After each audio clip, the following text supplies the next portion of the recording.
Tolo, o mai fasi o hapai, o whakawhi heni e taumua e aha ko e ni, e meline wai la nglala tala noa, e ke mea mai ki mua.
Whakatapu ke kaunanga ko ona ha koe ni, mai maga, pere nai se whapelea. Whakatapu ke family tamai, mai family whaea pere nai se. Whakatapu atu ke kainga ofa no katoa pē. Kai ata ke whakahoka whatongia MC, e aho whakakoroa koe ni. Whawhetai ke eiki, ke ona e koloria mai langangi, e aho whakalanga tau iai. O tangitari ki mōtoro hanu katoa i roto maafana mo honga ia mooni i o mōtuku taimi ka mō kau whataha mo ki mōtoro ke tau whai ho tau ngawha whatongia ko hiki whakawhetai ki a Sihova i ene ofa whai mesi lawe noa i e mauwha e ka koe koloa fungani o tua koe mo ui. O iau e ofa tai marau whai mai e si so maau he aha koe ni mau. O mi katoa, o si mai alangi, o whakakoroa e tau ki whanuri masiwa me iai. Koe aho ene whakamanu koloa, koe aho e hapai o whakawhetai, koe mālo ia he ofa e o tua ko whai maa. Wholofola mai e o tua, o ki ai ha mō mea fie maa u mō kore. Ka iai ha mea te mō kore mō hu fia, mō tuina mō maa uia, koe a honi ia maa. Tō whakamon whataha mai tohi he Peru, koe tui koe whakasina e mea wa menekina, pao tau tuku koloria ki ngai tau koe, mai loto mo oni, o mau ruta i he tui. Ko mau e whaeme i tau mua, pe ko whakawhi i atu hene e kau taura e ki, mo whakamore more e i pē mua, kai ka mata aki, haloto i tau ki polo kalama masiwa. Tangata eki whaiwhika o pule sea se o tonga ho eki pē mua ka ke tōku hata apuaki mai kwhai e mahalo au piti.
Ni mangiau maano ka kahiri ia ke maulawa te ngahi le son me he wholofola e ki ngahi wholofola ma e kaunanga PFT a ni kahiri e maulawa ko ia e a whai uno tāku aki e kahiri ia e whai uno tāsi siria te whai whikau kūre o whio ianga Alau ngari e saso tonga whikau whitutu pou Siri mai sino ya mai kaunanga buhana aho ko ni hiri a te tukirotu ia te aho PFT ya ka hiri ia pe hua me ta mai he vani pe o kres ya pe osia te whake matou ka o whaiwhikau me saso tonga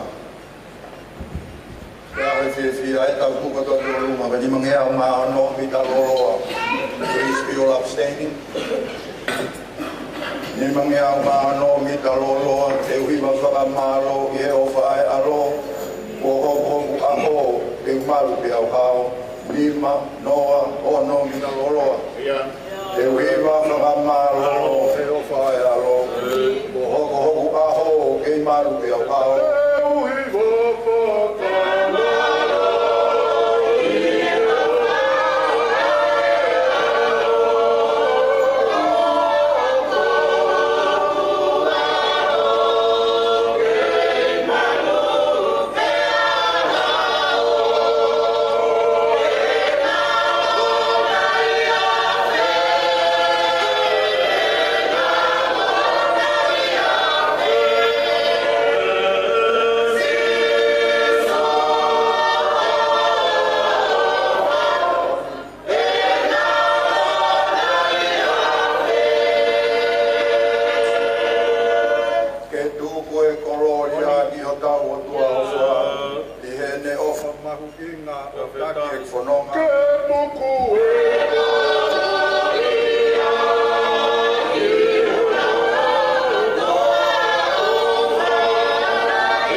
Te ake toi tataki ai whanonga whai.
Whawhetai kia si hova hoku lau maari e. Pea moia kotoa pe ia te au. Whawhetai ki hono hua whamaoni oni. Whawhetai kia si hova hoku lau maari e. Pea oua na ngalo ene ngahi mea o whakotoa pe. Ai agu ne whakamore more ho ngahi hia kotoa pe. Mo ne whakamo ui ho ngahi maha ki kotoa pe. Ai agu ne huhui ho mo ui me e whaka auha. O ne tata ki koe ai mana wa off mo alo ofa ngongofua ai agu ne whakamākona ki hongutu ai ngahi mea lelei ko ia ko to tupula ki ai ho talavou o hange ko I kare o pehe e sihova ke mala ia ai tangata u whalala ki he tangata ke agu ne ni maaki ai kakano pea ko mori hono loto o mea sito. Ko e hui e hange ia koe mohuku mai he toafa. Pea I kai tene mamata ki he hau ai lele. Ka tene nofo pe I he ngahi potu la a o e toafa. I he whanua lala tae hano kakai. O ku monu ia tangata whalala ke sihova.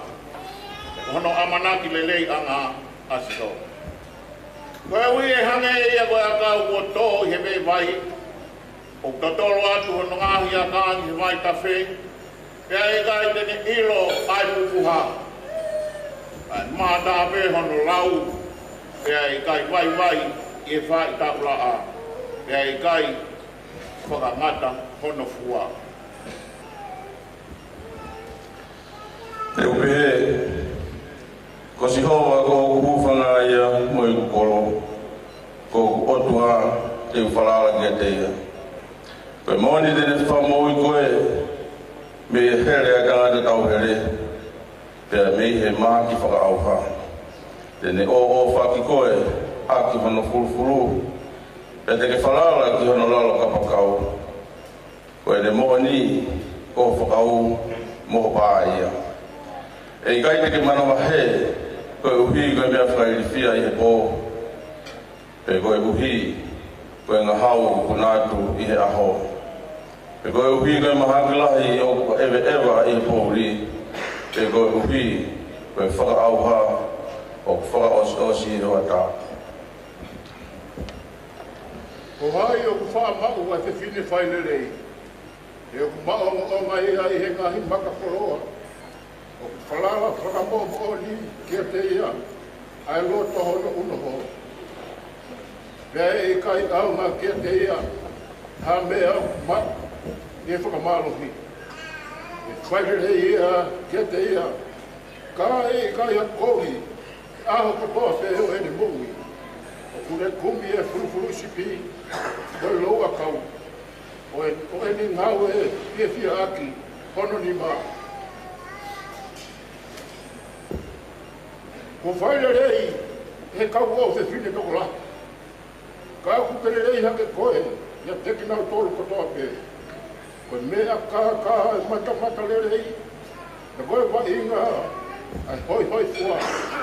Ka koe te whine aku mana wahe ta sihowa, e whakao hongorei ia. Whaki kia te ia, me he pua, o pono ni ma. Pea tuku ke hongorei ia, Ia ngahi matapa o ene ngahi ngawe ana. O kumono e ha tangata o kikai ewa e whakakau kau e ana kovi. Pe tu e hala e kau wangahala. Pe nofo e nofo a o manuki. Ka ko ene fia o kune fon asihova. Pe ko ene fono o kune whakalau lau roto i aho moe po. E te kau i a moe a kau, kua tō ke he wa kwai kape. Ai au o mi hono fua, i e ngai whai tau.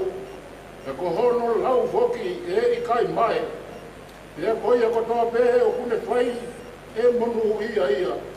O kui kai pehe e ana kovi, ka kuta tau i a moe kaf kaf. Ai au kupringi ai ai he matangi. Koi a e i kai tua e ana kovi e whakamau. Pe koi ana hala. E whakataha e mao ni oni, e aku ilo e sihowa, ai hala e mao ni oni, ka koe hala e akovi, e au haia. Pea nai wholofola e sihowa ki a Mosese o pehe, ke rea ki a elone mono ngai whoa o ke pehe, e pehe e hongu tāpua ki a whanau a Israeli, e a te mō pehe, ki a te gnadoro.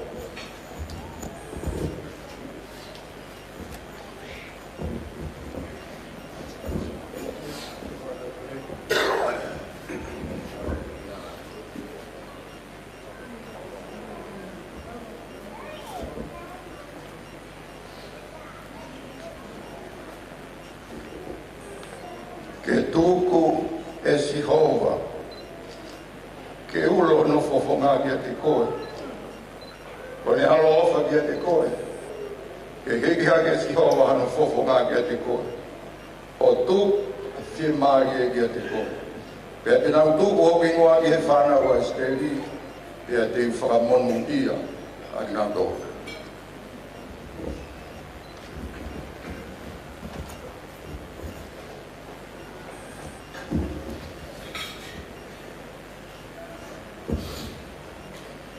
Pege o whatapuat, tape a whia toa mawhi, pea o toka heni ono skaina, tauraka mo punou, he o tau moia, ai hiki o e whakalangangi mo e whakangengeia. Tapuat, kea sians pakola kōrahi, kai mai whanau me mapuna ho eiki. Tapuat, ke tawaru. Kai maa e kai ngā katoa pe, o rāma mai ni hapai. Tapuat, very nice. Kau kawola e ngahi aho, na ke au sia e tak koe ni. Na e whai ngataa, hano moi. Ako pamormori atu ke kai no kotoa pe mi kolo iki. Kaya maa e whamiri kotoa pe tau tonu ki he whewhini kuona ai whiwhia oi ahoni. Tāpua tānai whaiwhapuri. Kaya maa o mātua whaifkau mo sesi. Pehe ki he kau tānai whaifkau kotoa pe, kai maa kau tatlotu tau kau whatanga he ni. E kou whamoremore atu me sui. Tuku peke mau mui atu. Ai topu wahe na e moroki. E neo moi mau whakangatoto. Kako hai e tuku mai. Koe e kou kore whamoremore atu ki he sola mo e ulangi. Ai mō tolu kotoa me tau kau whatanga he ni. Whamoremore kai mai haki whainga mai nou nou. E whafonga a tala monu ia. E tātai whaifkau pure mo siasi. E hoko sia e pere naise hono tau whitu noa i ahoni. O kurea pehe ai sāme. O kurere i lahi ai whanala ki a Sihova i whanala ki tangata. sai pe ke uto e lawa pe pere fuoro e tau no fo muri pe ko la ni fo ke whakamuri e rea ka koe ki rea no no e ni whai mai e sāme koe ni o kunele i lahi ai whanala ke sihova i whanala ke tangata ko sāme te au o furuma malu e pe konga koe ni uto roto e he ura konga sāme ka koe whafua e konga whaose sāme me veso furuma hiwa ke he ne o si o whate fito he wakai mai a sihova ke tangata koe ne whiri ke mao ni o ni ka koe uraki uho e sāme koe ni koe whafua o e anga whai e tangata ko hohoi ke mao ni o ni o rawe pe pere naisi ne kai ke whai mo fua ho au ke ahanu ka koe whare o e sāme koe ni kamata pe whawhetai ke sihova he utolonga i ngahi arofa. Whawhetai e Isileli tolonga o taingata i ngahi arofa. Whawhetai whare o Elone he tolonga taingata i ngahi arofa. Whawhetai e kāinga kotoa pe. Kia sihova he utolonga taingata i ngahi arofa. Koe rau tū o sāme koe ni, koe uho i tau wholofola. Koe loto ngā maari e ni tohi tapu. Lapati ke vāua maari e tohi tapu o whukāma koe sāme nia. I hono kapakau tō he mā, o ke sāme tātaha whitu. Sāme nou taha whakes pē ua, koe koe aha pēs ke hei ai pē. Koe rea pē koe whawhetai sihopa. Pe koe hala nā ke kaka mai ai ke whitu noa. Koe rea pe ia e whatu sāme koe ni, koe vesi pe ua ke sāme nou taha ia, koe tohi wahe nou taha ia toi tapu. Koe ke te aha ne koe ai mea ana ke koe kāseti. Pere koe mea mahu inga taha ho hokosia e tau whitu noa koe whawhetai si hoka. E ai ono kapakau tō matau pe sāme te au fumahiwa. Sāme koe ni koe tohi roro a taha ia toi tapu. Te wane tāno au whamamafo ke rā siowa, tānoa ke wholofola, pere. Koe tau whitu noa, whawhetai ke sihova, whanongo ke ne wholofola. O kunerei lahi hake, ai whalala ke sihova, ke whalala ke tangata. Ia pe ngai taimi lahi, tau whita mai i o kai māsima. Au kei tenga i ki whaika maari e te nau huki tua, ka ke whakikila i ho hoa, ke ne whaata koe ke whai. Pere, koe tau whitu noa nai kai ko me sui, nai tokoni. Koe tokoni koe o tua. Au tala noa sāme, koe maka nai ria kiri. Koe maka aia ko whatau o runga. Pere, koe maka koe huawhai e taha e otua. Tānoa te taronome, koe maka tūmaha ia. E tānoa ki e a aisea. Koe maka ino seko pe wa whawhumahiwa. Peo koe rea pehe, koe maka nai tō i loto saioni. Pea rea mai a pita, koe maka eni whaia i e langa. Koe maka eni nā ke whakaukau ai ke whotu e siasi. Maka eni nā ke whaia ai a me sui, ke whoki me hono hala, o awhi ke whotu e siasi tonga. Nā ke mei a pe ke wau noa, ka e koe whakaukau koe tau mā me sui wapua. Wharara koe ke otu ape. E koe wharara koe ke hata. Koe tau raka mai me sāme te au, koe whawhetai a tātāpe, koe whawhetai ia o supilate, koe tau whawhetai roto saione, kai koe hau e hala, pe te tau kamaha ke aru se sarema, koe whawhetai ko ke au ke whitu noa. Tau kū hono ngahi matapa, koe whawhetai. Pere, Koe hiwa pe ia ngā sānu koe. Whawhetai te si hau toronga ni a ofa. Ofa ke monu ia. Doi ai pa ngā hita. Ke mo ui ki siasi ke sio kia me sui. Koe tupunga e te hola me siasi. Koe neiri fia e ka venga. Taranga me sui maa pe a io ke a sisu. Koe fukoro aia e kau hapaya e me fitu munoa ki he tuamu.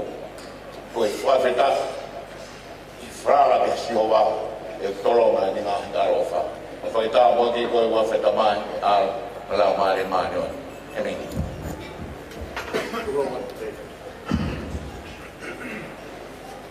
E tau lotu e. Mo kui. O tua mafi. Ko koe mau tamai whahe wani. Tui koe o ngahi tui, pia koe eiki koe o ngahi eiki. O kuke a whio he tau kakapa nge whau. O kuke a whio i loto tatauna, ka kukai a hame aia, e puri pe unga he univesi o maui ai. Ko koe ai uniwaru o loto tatau. O kuke hanga o pure, whakarewerewa he au manafa e mama, o whai ai e mau whetā o tui. Ko koe ai mai ola o e mo ui. Ko koe ai matawai ku tafe maari e mea e lelei fua pe he universu maui ai. O ku tafe mi hoa whio ai ngahi kau. O ku tafe mi hoa whio ai ngahi mahina. Nā moe ngahi aho moe hoa pia moe miniti. Tafe ko toa pe ia me hua wha maari o ni aho a whio. Aho whaka koloa he koe aho e mo ui. O ku mahu inga taha pe ai mo ui ato e mea he universu maui ai. He ku mahu ke ialagi o mahu whatongi a, koe mahu ke mahu e mananga o e mo ui. Koe aho e ala mai e nima momoto e mate. Kai toi whaila kanga he universu maui ai. Koe aho whakakoloa he koe aho na e kakapa mai e loto mo e whakakaukau. Pāngoa ki koe whai mamani hono ngahi matamata au. Ia tūku. Ai whiri me he tohe mamo tō matapu. Whakawhetai ko whakahomo amanak tere ia lang. Hoko e mau amana ki hange ku mau ahi ke mau ala ki hea kau e mo ui. Whakawhetai ho mau lau maari e ki langi kau kot. Kai toi ai hame ai e koe mau kuni ma peo whanahomo ki hoa whio. O kuveloa ki atu e mau whelau lau e whakawhia whia ho mau iai. Ongo furu mātoru ia hoe ni oe whaa e mahena. Tamai mafi. Universi u maui ai toka i mananga ki hoa whio. Nai whekāpā ki mai ngai whamiri me kupu keke. Whakatonga kai mai mahi wahe whunua morina. Pea wahi ki mai tolu he tai lahi o māma u maui ai. Whekāpā ki moe loto whakawhetai e whakahoko milangu. Ai whaine aola me loto langi ko maulawe ai he whiawhi. Koe aho e mo ui. O hanga he koto o whakakalakalasi universi o maui ai. Koe aho ke wāmama o koe aho ke wāofi. Koe aho ke whia, koe aho ke ofi. Nā moe aho ke whanau i o kupehe no alunga. Koe ni kumawau mai ke aho nai whakailonga i. Teu he ongo whamire aho maui ngani. Koe rea e kuongo mai koe fitungo fulu. Koe matai fika fitu, koe fika e kakat. Pia, tāna ki atu moe oka tirio na, he koe ofa ia aho a whio. He kane i kai teke ofa ia au ke matai fika. Whawhetai mua e ofa a whio. Kai ke hilo pe te maulaulau, whai pia maulaulau whungawak. He ano e ofa a whio. Koe ni ho kaunanga. Ta mai mafi koe haki mau tolu ke mau whaka auririki. Koe aho e whanau i koe aho e whakailunga. Amosia. Kone lava i lere i hono ulua ki ngū. A tau whakatohi tapu kure ke e wholofola. Fitu ngo fulu. Koe kune au sia i. Ia e whakaanaua me ki nau tolu tūsi peheni mango fulu mo i no fulu. Whakawhetai ko pere nai tēnia. Kuone lava i hono ngahi kau.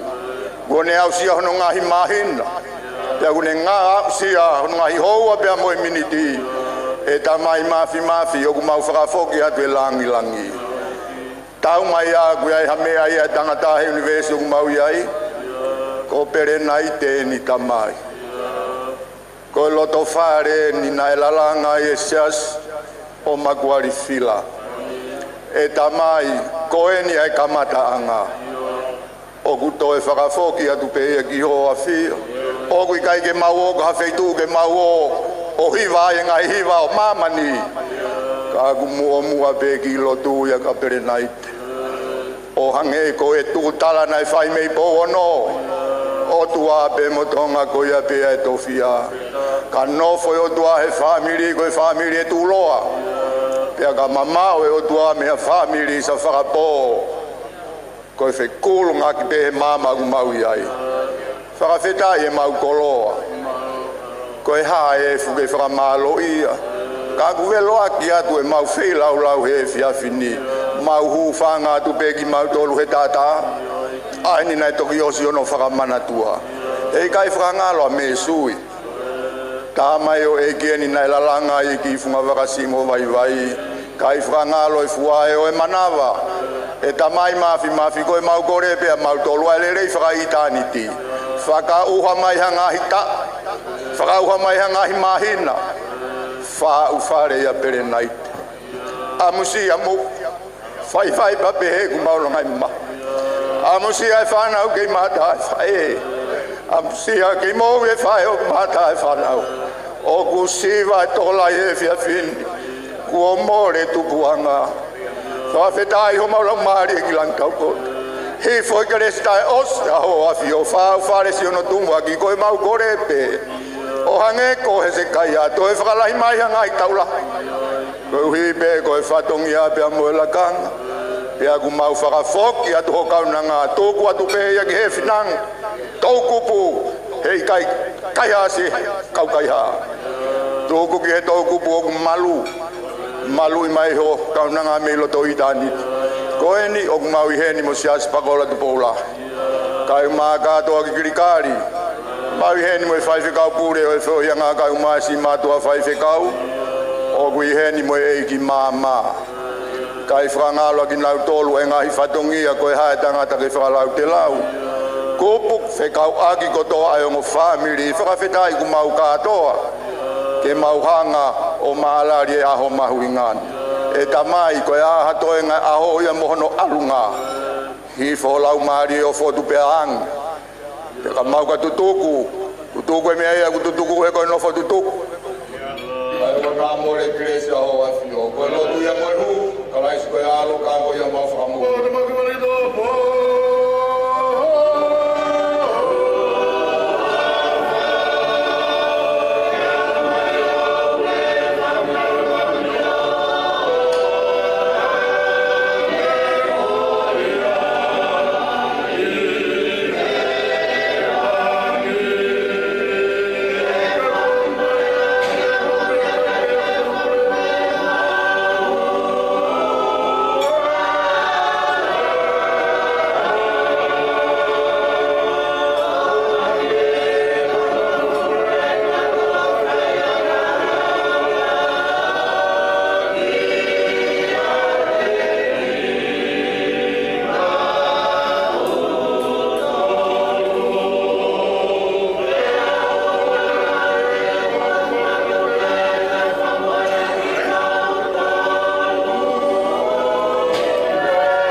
Amen.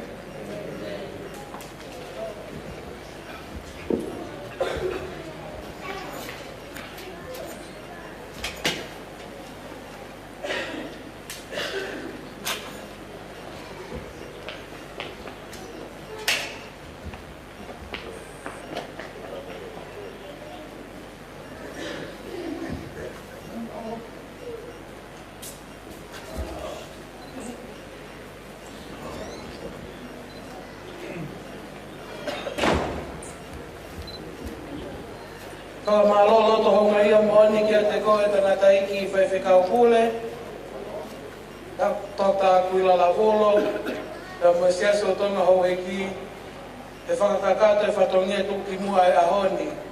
Ko te keleskia, pe apuri e maumasiva, o whakakoroa ki mautole wholofola. Ko lea te whenga maari e koe ni, ke ka taki pe kau tauna iki, ka tāpua ki e tau mea toko ni, ka tau koko atu.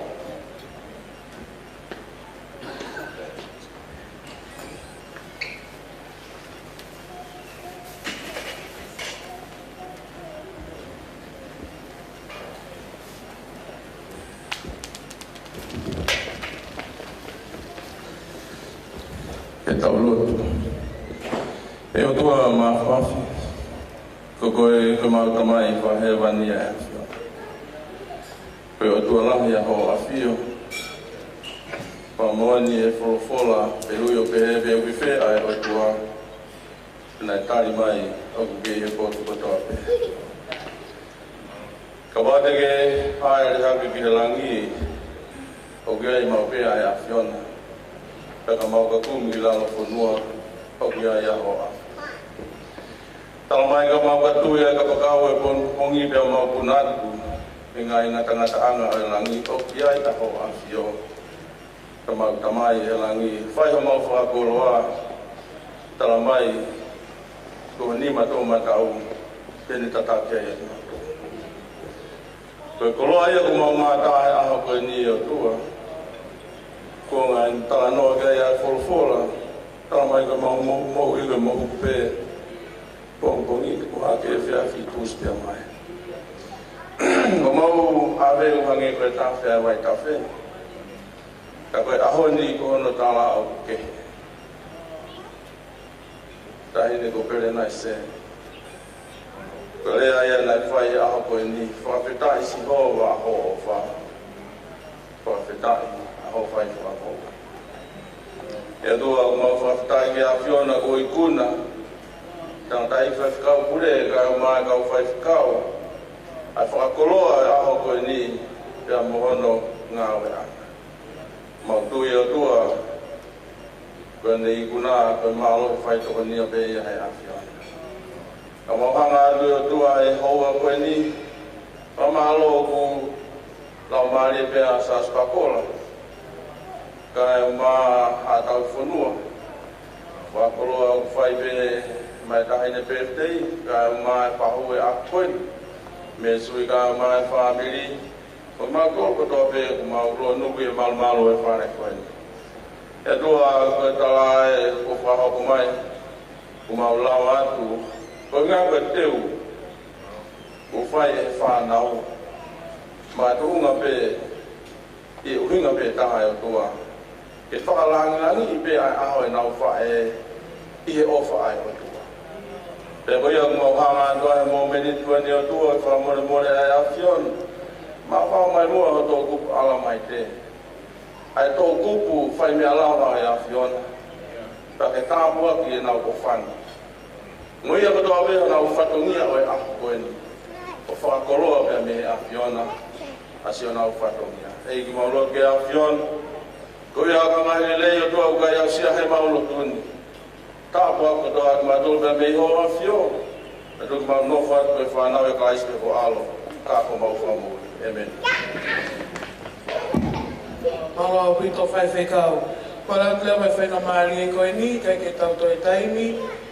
Pa mo mo le tanga tai ki fai fekau kule se so tonga me a mai ki olunga. Pa mo mo Marco Ospe conecta e o faz ficar o mole. Fa mole mole a siasi pa kola to poulahi. whakawhia te hou e klahi e siasi o tonga e kātaki o mea mai ki mua. Toroa omi hawhasi a siasi pakola tuko ulahi me whoioni ane. Malo au pita. Malo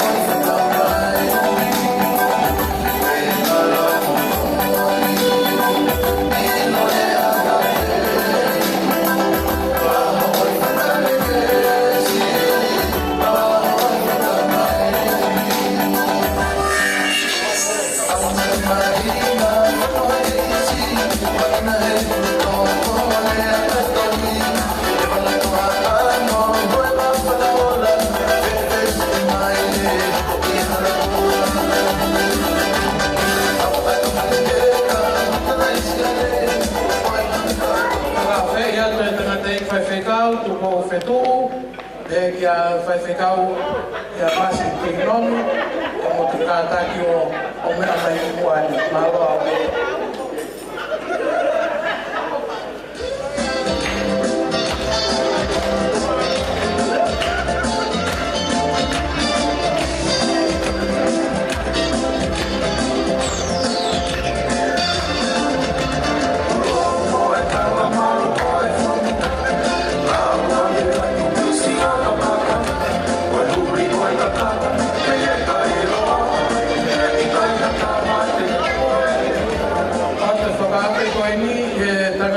Fai whekau pule, o kune kau whataha mo ki lau tōka whuta pua klahi mai whamiri masiwa koe ni, sea sue siriana tawa nao tonga, o ka langi tala noa, ka atake o mea mai ki muani.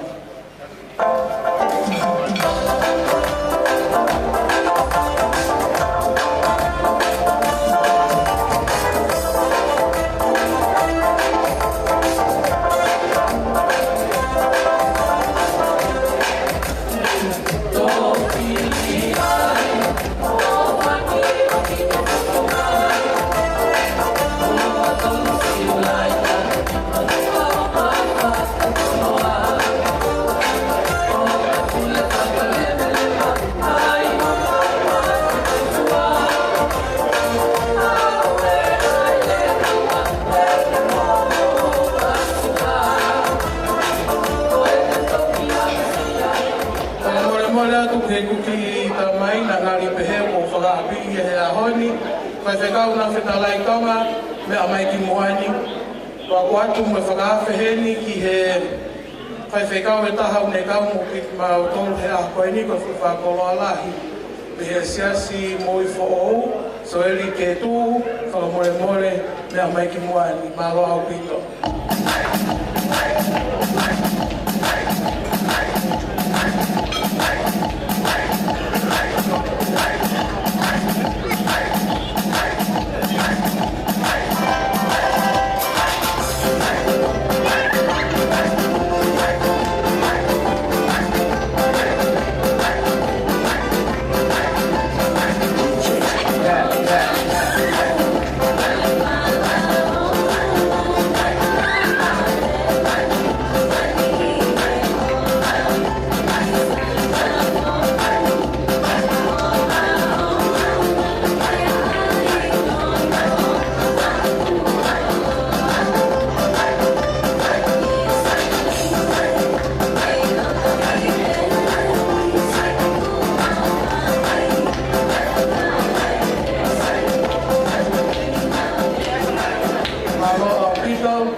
Main course for the evening. Malo pita mo kay Leahemi.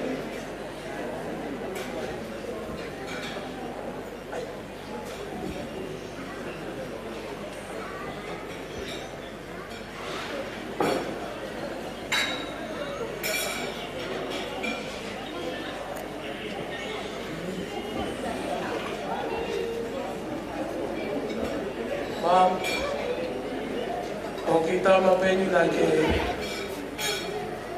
foi peri ni ora mi to atu foi ke kimi ke puhi a hoi. Make a wish, Mom.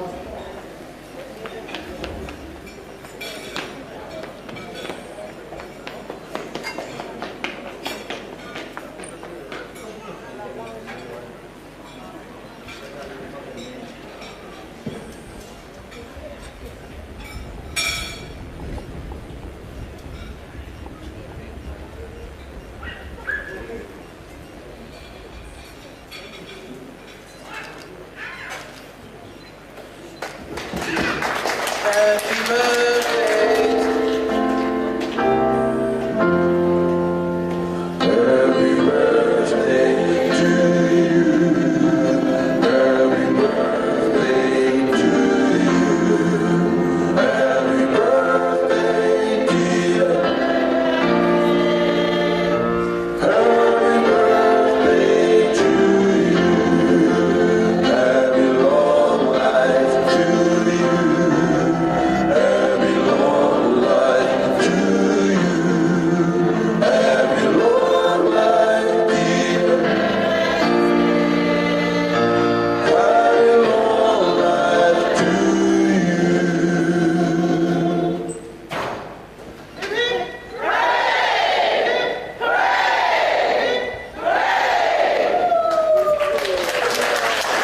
Aloha Pito. Tulau atu, si hasi pakola tu koulahi.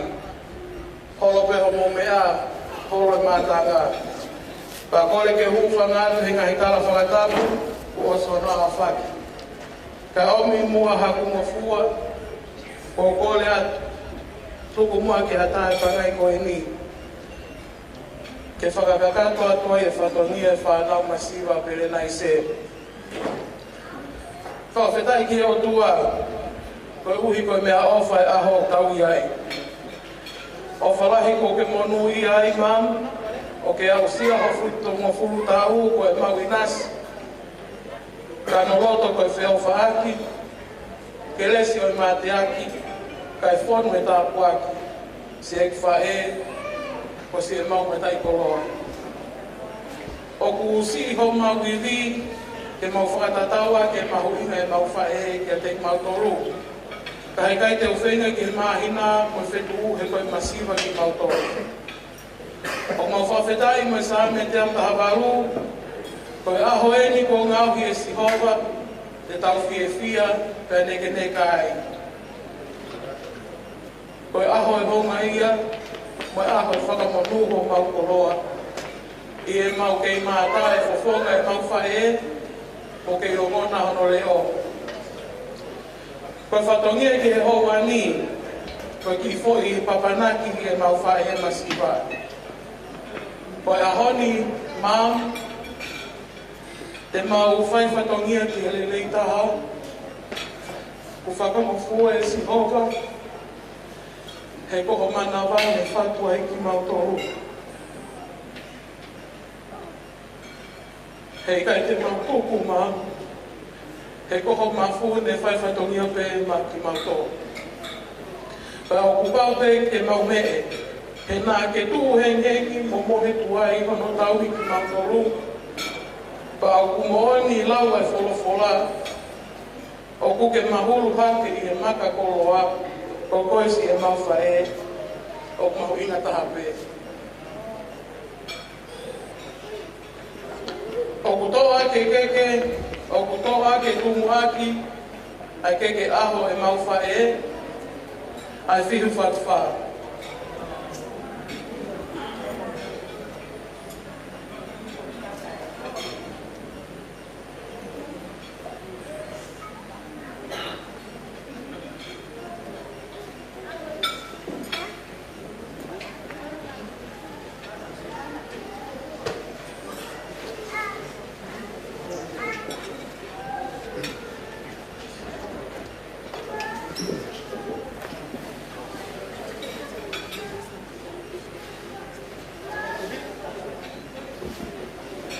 O kuhiki ake keke, a tangutuanga whai aho e mau whae, ko e whala tolu mo kumi pāongo, whala uo mo kumi pāongo, awhi aki ai ngatu lau nima.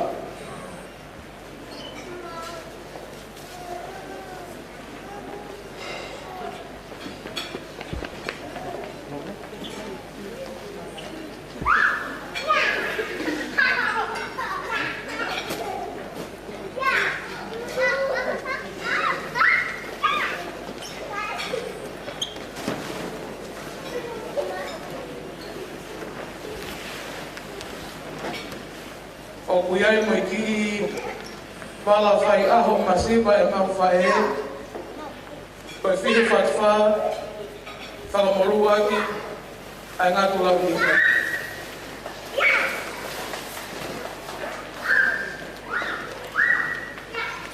ko e tumu aki o ke aho e mau fai o kuhiki e ke tama e mehitanga ko e tama e na e merini ko mehitanga sisi tahaia e whae ko e merine wai lai rala tala noa ka mua e ahoni tolo watu pe mo mala e aho ko e ni masiva e lai loa kau o whai aki o mau whatongia kana iai pe e ki ngā aue na e nono o pe ia o tuku ki whata ko e ahoni ko vete ia ke whakahonga ia ki ho ofa mo ho loto maulalo ke mea mai ke ia i ka tau mua e aho e tau whae ka o ko whakamalola hiai whatongia masiva e aho ko e ni whai aki hao tala noa ki hahake mo hihifo to ngau me toke lau pea oa na ngalo au mo i masiva me he api ko wakalau tala ha ano si whakalahi ki e rotu moia api ko whai rupe sopo tau wha tongata api ko ni wola vai ko wha toto ha pai masani pea moe api ko se usarema fo toloa ta maha whaski ave aki ko moe wha maroa viko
Keke hono wā, o kuhiki aki ia, ai whihu whatwha.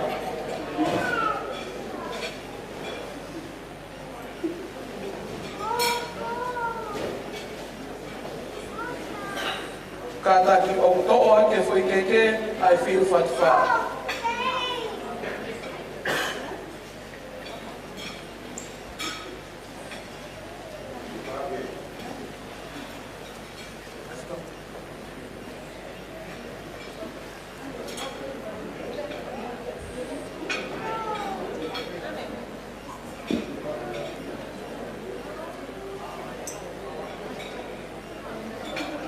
O hiki ake keke, ai whala o ngokumi i pāongo, awhi aki, ai ngātu lau nima.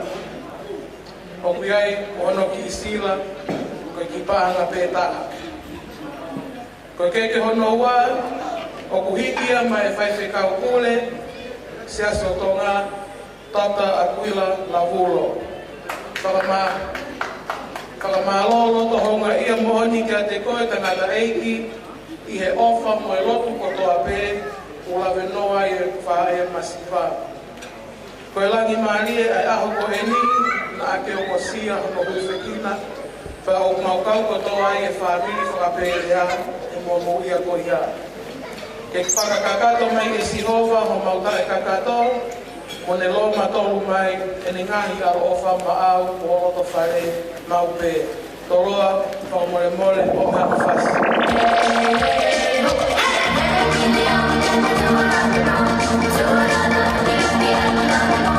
Take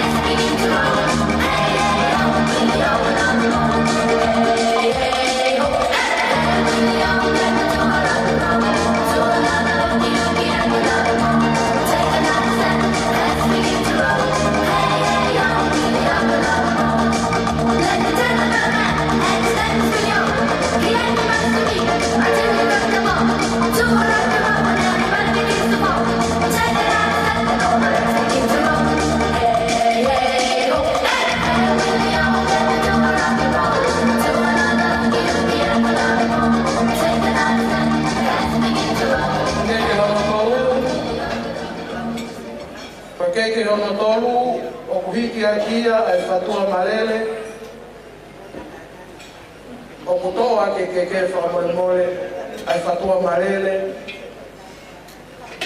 o kuhiki ake keke ai whala o ngukumi paongo awhia ke ngātu fuatanga toka wanoa o kuiai muhono sila ko keke hono tolu o kuhiki ia ma ai hau e klahi e sasi o tonga si au si pakola tuku lahi o kole whakamole lahi atu fie matamua e whakawhi masiva ne whai ate whaitu una ka kourea he mooni ne puli au e tūpunga ka nau siuti he o tua ke o kune awhiori pia tokonaki ngahi mea whakaofu ma ki tau tōru. Kua ongosia e whaitu una e mea mai ke ki ahako e ni pa o ko mo ilahi au pito e masiva ka ko whawhetai peke o tua he koe whakawhe ne whai atu me loto honga ia i he taimi ko toa peo tau whairo aki o kuke ongosia hono eke tau whewhe hake kongo mai vai ka ko whamalola hi atu kia te koe i he loto mai ofano ko toa peo whakamole mole i e masiva a sion whakaperea pea ke whakakato mai e siova o mauta e kakato Toroa o mai hapupasi.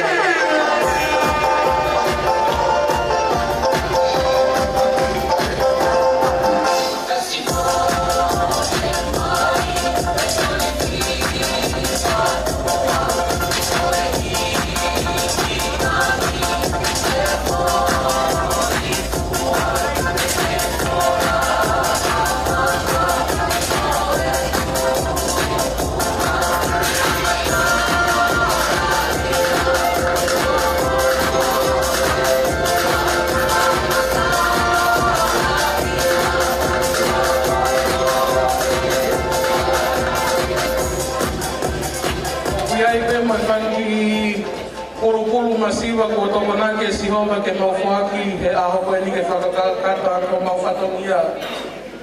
Pulukulu waki, fuatanga, ki e tonga, o kuiai mohono sila, o kufuaki a mai whaiwhekau kule po tungai talavou siasi o tonga, whaiwhekau whetuku tupo. Te koroa o mihano whaskataki.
Ki e tonga e mono ki sila. Mahalo apito.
Ko fai whika wahenga ne ki siaso.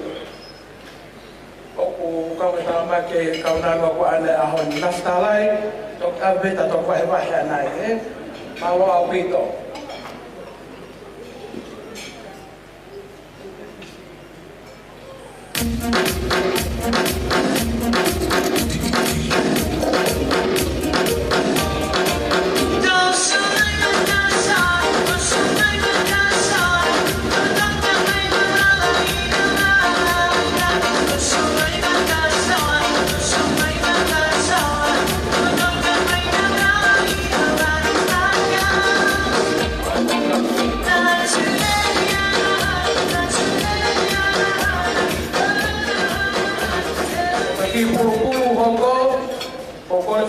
Mole la ya de si o kuivi o faki ko pulu eni mo ko puna me tanga I pae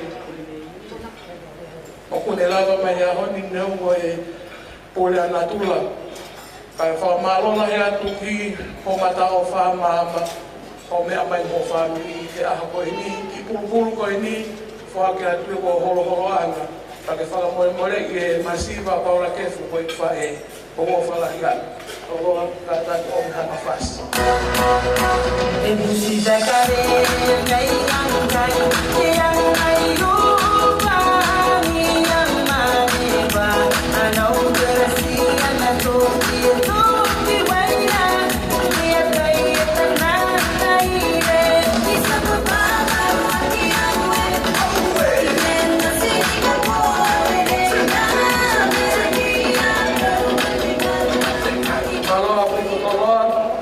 na ya honi foki ungai aho peheni ko family peta mayo fala lagi ka ko wau me kutui fai se ka la eki kai ai hafai o pe ka hafana ko family ko ai ko ki pulu fa o sen ni ko fo ki mai esi ho ko fai fatongia ke ahoni o fo ki mai family fa e o ki heni alu teila o ki heni mo manuma o to poha ka pehe ki sa pa te pame si o ne vero fia mo la a mo tuku mai pe ki loto a to fai teri haleva e fa fai e pe ko hai e a mo ia ana malo abito to loa o te na fasi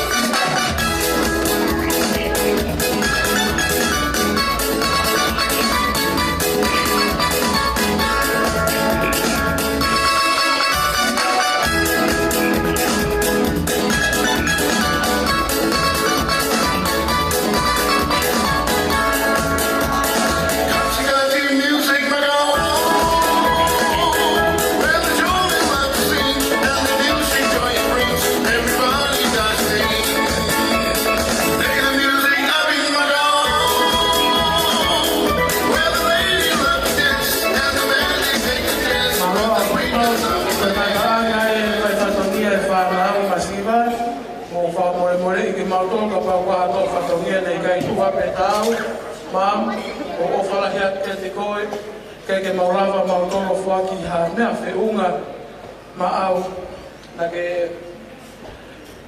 omi ki mato ke mama koe ni ma maulele i taha hen o ko tui pe o ke fia pa ko koe pe ke egi ke ne toe omi hanga hi tau la ma au ma muha ke resu tuahi as well o fala hea te mautolo ka e tuku whenga maari e koe ni ke tau tis koe ku whanatokoua koe ni, nai tau ki hoko atu ki he tau kolo kalama whakawhiewhia o e whiawhini. Maro au pito.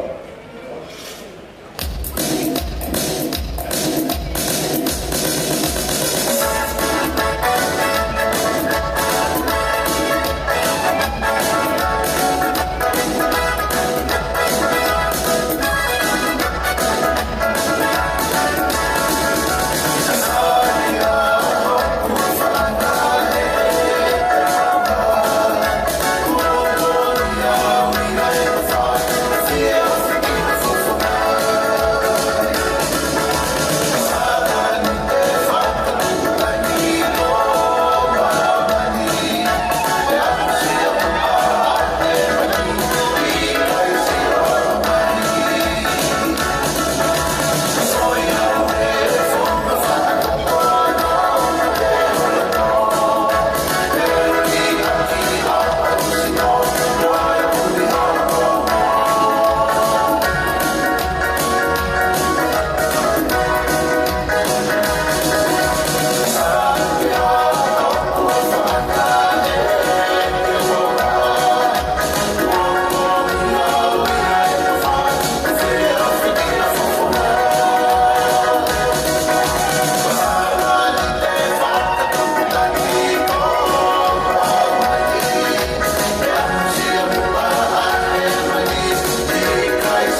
Pako taimi ko ini ufakile maia maana ikono malai.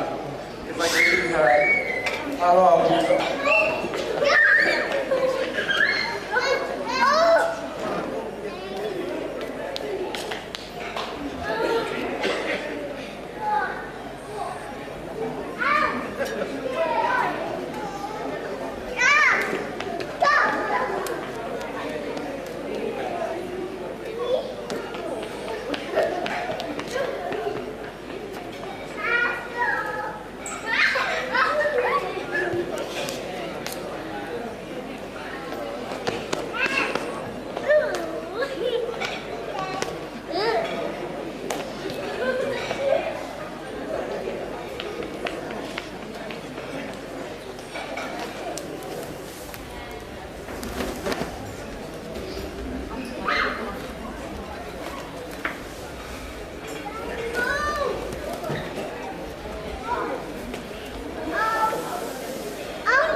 Pagka manatu o papenya ke fa etangata ko ni.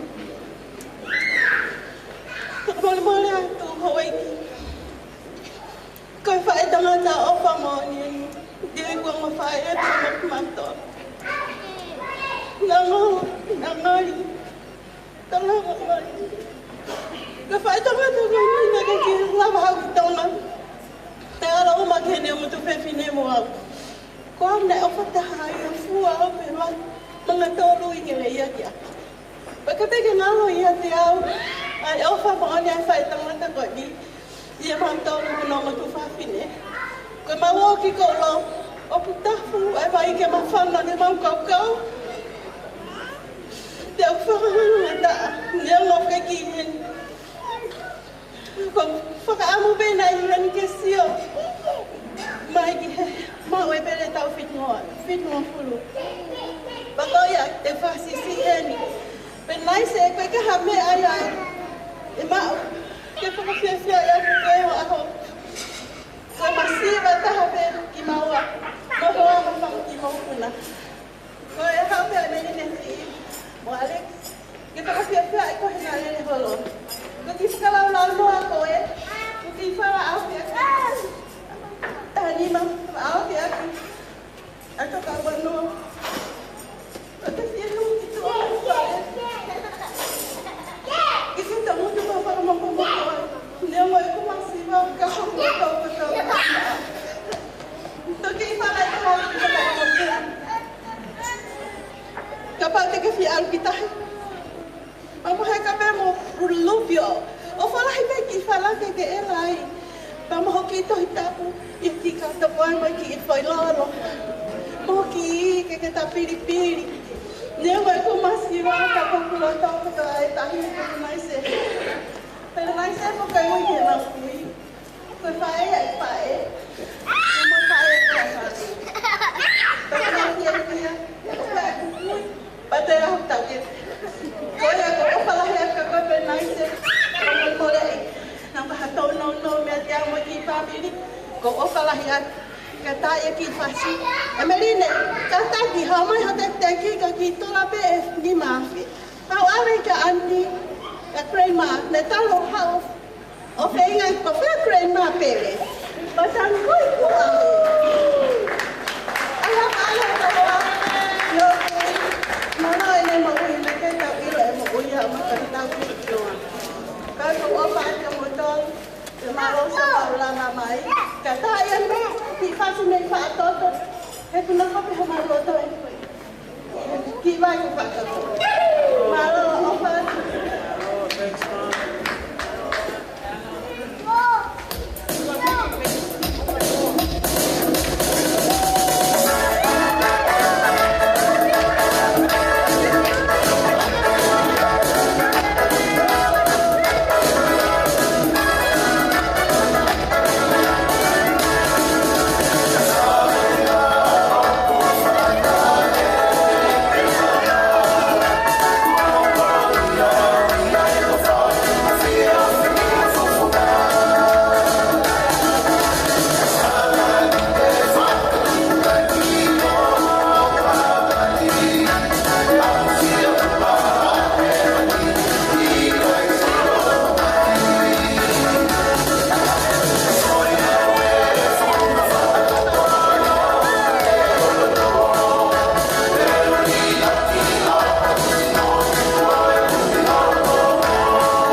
maola ia tu ke tau ai ahoni. Na ine whaku maroa o ito ho tanga whakatoa ki laro. A whaitawau e whaituuna ka ke whaiha whakawhiwhia koro hipo ki honoanga koe ni. Mea mahuinga pe ko mo ke mo whiwhia homo kei mo ui. Nā moto ki kole mea te mautoro haa o ka whawhaka i mautoro maamani. Ka ke kutoi mai mo a mea koi ai mo whakapapatu. Moi la gala ma roa pita o wha, ma roa manati mai toka o tau hopo atu ke polo kalama. O lewa mami o ala ki e pare ai merine singina no wai ho aho. Ka ke whainga ki loto. E hopo atu ai pe ai ki whaka lau noa tangolunga o e kwhae.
mai ko ni ke whakatato atu ai ki I whalau noa tau urunga tau whae.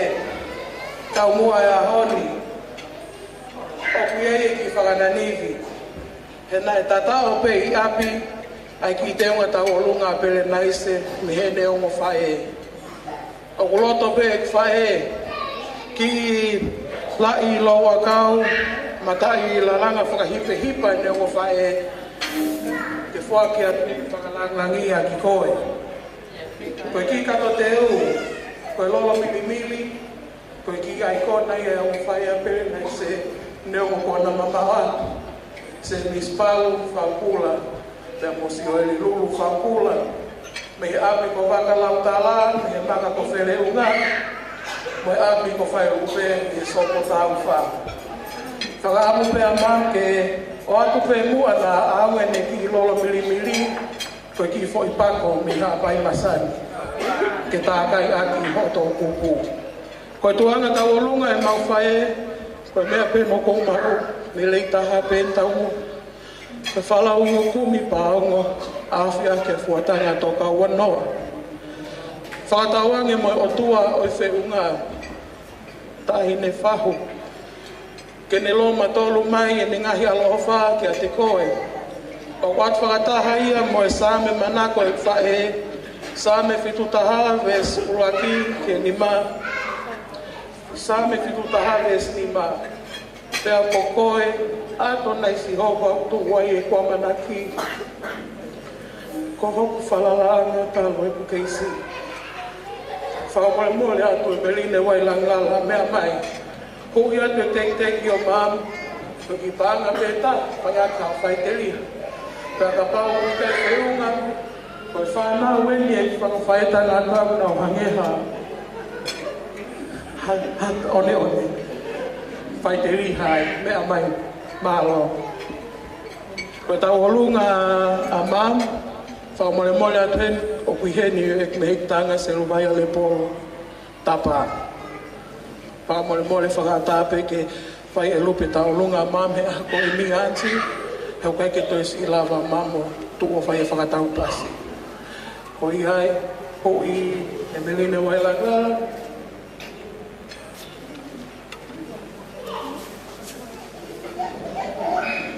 Ko le atu toloa, ta I mei e whasi a haana. E koe whasi au kulo I hai ho mau mata, malo api. Eva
la fata, alo ave ka anti le mo malo au pika. Pakata atu e kairi koeli, ata hapeo ki kumoe ka ne fia, ata ape malae, a koe pe tuki tongani koe ko toroa, o mole mole, e ome pe tau fasiki tau mene rewa pe, and serve my tau main course for the evening, malo au pika.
fai atu haki rea whakamālope. Kore ke au Kufanga e whakatapu ko osa ngā whaki. Kai tuku mai mua e whainga maari e koe ni. Ko ilo kai koha. Whaitu e no ton keure ai.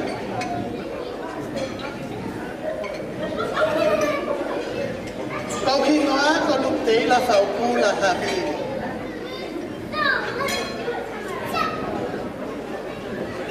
Ko tuanga te pire au ai whiwhine whai aho koe ni.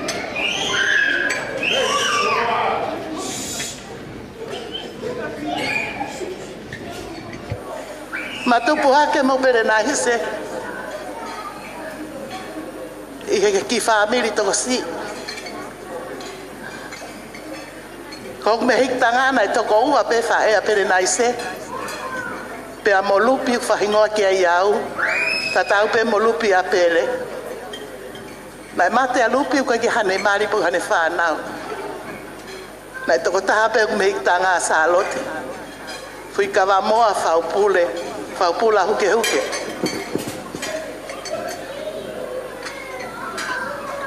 Kua more atu, ai kakai na ta whawhalala ki ai pere naise. Ta tuku pea ta whalala ke Sihova. Ko ho ta atua aia. Mo ta whakamoui anga aia. Ne talange pe. Ai kato anga ia si tau fitu noa pere naise. Ko uhiki whanua mai mo ki whamiri ki Nusila.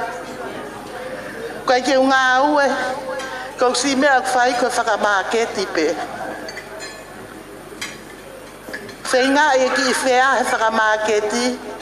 Ka ke maha se nitia. Ko koloa pe ke uhau. He sio ki hoku tau ke tehe ne kei mo ui. Koe ke iloi ki hanga hala whanonga. Da toki talange pe ki pa te hau o tangi loi. Whamore more pe kai whahau ki manat merie. Ki hoku tau ke te koe ni. Pea mo me sui. Na o mau mei tonga he waru mo furutu po ako. No whamau i Nusila. Ko tutuku me he kuako no whamau. Na tutuku pe kia pere naise mo me sui. O mai au whae ke u alu kono ke ono tunga ane. Ka nau whiri pe au te u alu pe au kia pere. He talo e kutupu hake ko tau ke te pe au kia pere. Ko na mari mo me sui. Ka matai e kuif sikareti, ka iha e sikareti a me sui. Inu e pia a me sui he na ngau e mea. Ka teu tamate i pe au e pere he taimi kotoa pe. Me sui. Malo au pito ho kata ki lahi ho tau ke te. Ko mea au ke mo ui fuolo ai o au ke aho koeni. Kana e kovi pe loto mamahi ho tau hi. Ko fuoloa si ane hiki at ki tāne kinanga. Ka koe uhi ko o wham ho o whakātaki. O kua au si ai a pere ahu koeni. Ko kia ha mea ia e mau. Ko kore atu heni. Svetlana Whaupula. Moko puna hukutungane. Morisiua. Mo mai o tu hei loto paspasi. Pe hape ki tola wano au tau mau. Kai koloa pe ke whaha tau whakawhia whia mi kaere. Kau nu wholau kotoa pe mei Nusila o ku i whareni he whiafko eni. Mo mai ko tau tau o lunga eni. O whalahi atu. O whaatu ki he whaiwhekau pure me kau whauwhekau se astonga. Malo au pito ho maulotu whai mau tau ke te. O ikai ke masola a au mo pere nai ke se kisi astonga. Neonga me sui. Ko whohai a whakaperea. Ko au mo pere nai se. Na mate mawhangakui a whaupula hoko hoko mai ai. He si asko ini. Pa mawhia whia. I he tau kau whakataha e aha koe. O whalahiat ka te mou tolu kotoa. O whake ose ho mou kai mo e whakawhie whia. Mou whoki lerei ato mou ngahi api. Whai pia mou lavea. Mika ere, laka mai ki loto tālunga. O whalahiat. Thank you, Mom.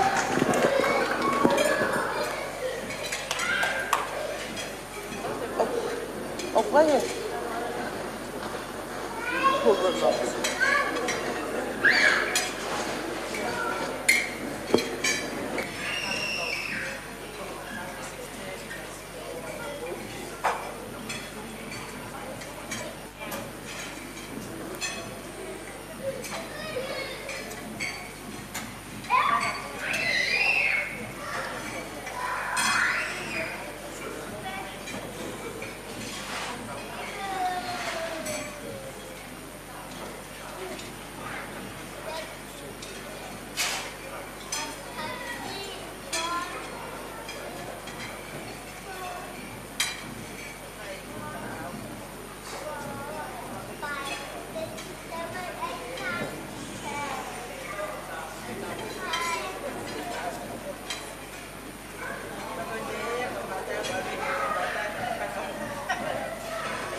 Malo Taylor.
na i tala whatapu na kamata ake ko i anga e fia whini e lotu e PFT ko e ni o pere na i se ka tupe mua ka te au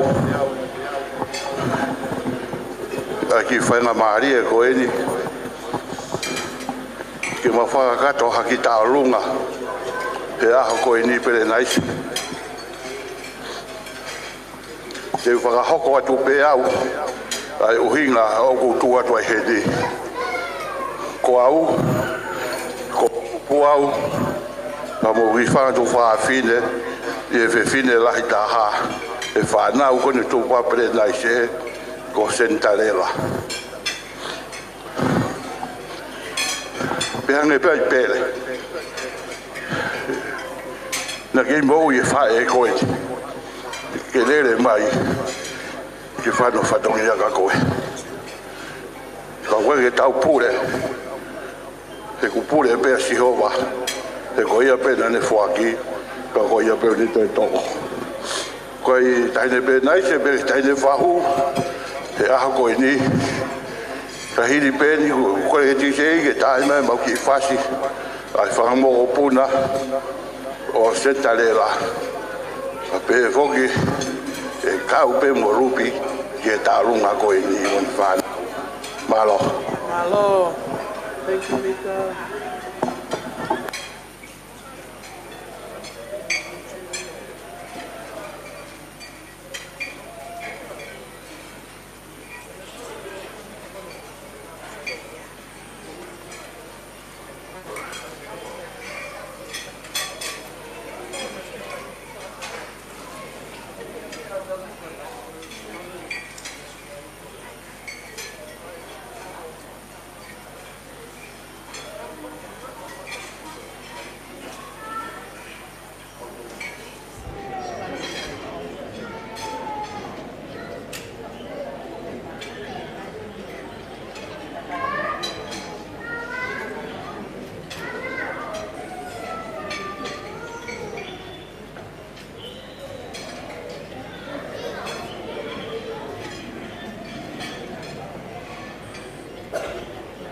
Thank you.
Koko le peke o whatap ke a whia toa mafu a ia tau.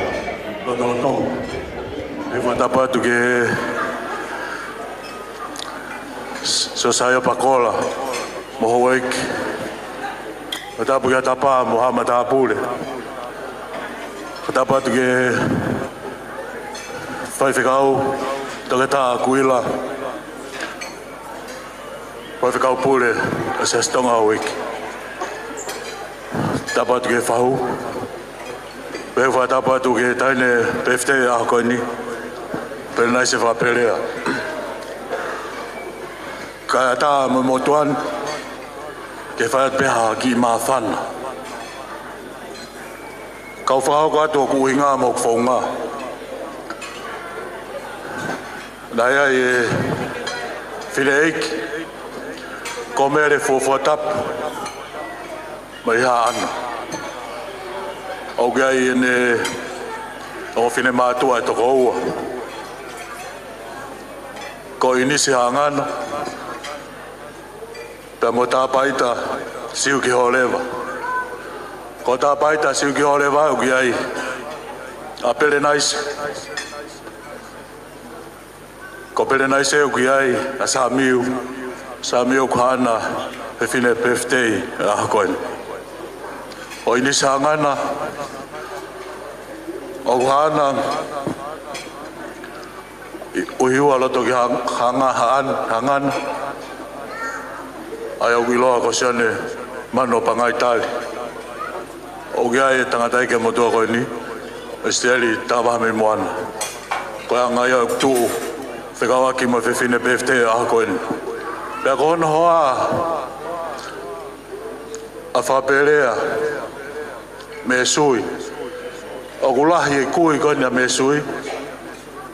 Whae a whapelea i e whae e whae. Pea koukore atu. Pea nice. Tuku mai haki whoi minite ta. Keu ki whakawhie fia atu ki a koe.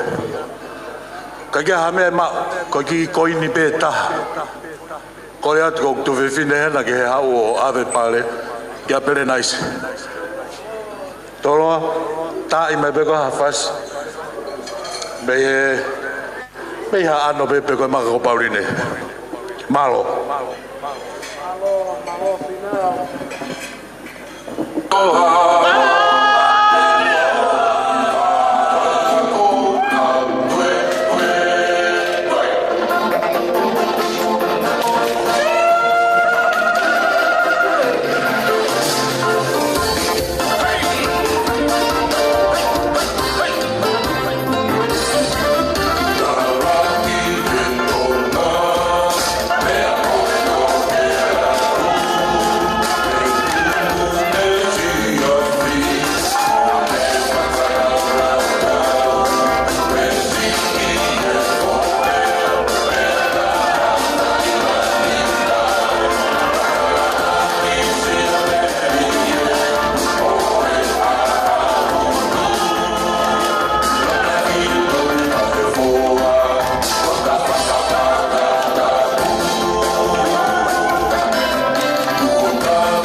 Mau tol ke mau kau be fia o a ko ni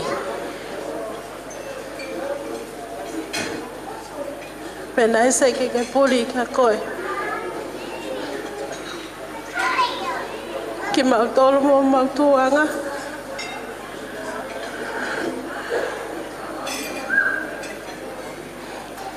ko ki talunga ko ni ko kita longa whakapopongai. Ai ngai whae e kumau topu ai. Mali pa mo whakatonga ane pele nice. Ko ave e ki toi pe mala mai ka pa mo pala ke. Fa mole atu ki ke mau ka kato mai. Fa mole atu ki hene mau ngai fa e. Ke fa e mea mau anga no fai. Na talu pe mau tuku. Moi mau se tonu he na utauhi. Moi whakalangi me whai ka te kumotolu. Ko sendalela pen pena sesi pe mo ofa mo ni havea nau hautaki mai o omia na loto finau ko nga ko foi ofa anga o wen finau ke a umai ki hen pa ko ia pe pena se kata ko mo ko ki tek ki fa na o fangi holo anga ko ni ko ki tola peta atu peke aya ka ki foi pululole malo api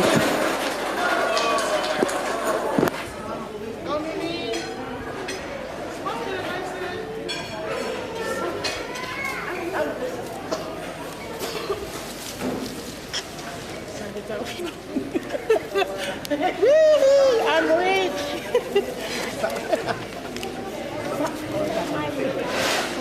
Pero sí, pero lance uma.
o ko fa mo mo atu ke o mahalo ke ki va i haka le ye ke o hawa to ai e fa ka ka to ato ka fia ai ne prenai se ko o flahi atu ke feituna i he fukoloa ko ke hausia i he ahoni ko manatu lele i pe foki ki he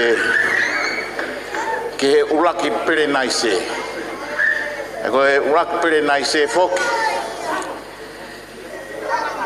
ko hono hala mai ko e motu ai a mautolu na to ton ke sikei